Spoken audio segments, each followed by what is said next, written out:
Welkom by ons bespreking oor die impak van funksionele areas binne 'n maatskappy op bemarkingsprestasie. Ons sal ondersoek hoe interne swakhede in verkope, produksie en finansies bemarkingsstrategieë en algehele besigheidssukses kan beïnvloed. Oneffektiewe verkoopspanne kan lei tot gemiste inkomstegeleenthede en gespanne kliënteverhoudings. Dit kan aansienlike maatskappy se vermoë om sy bemarkingsdoelwitte te bereik en 'n mededingende voordeel in die mark te handhaaf, belemmer.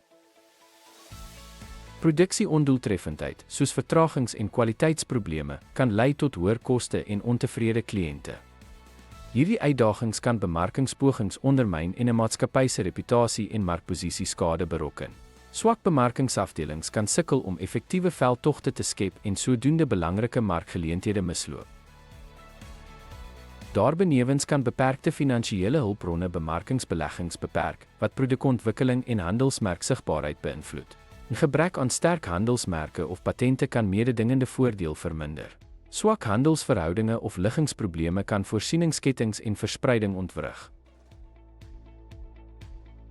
Die aanspreek van swakpunte in funksionele areas is noodsaaklik vir die verbetering van bemarkingsdoeltreffendheid. Deur hierdie interne uitdagings te oorkom, kan maatskappye hul markprestasie verbeter en groter sukses behaal. Dankie dat jy by ons aansluit by hierdie insiggewende bespreking.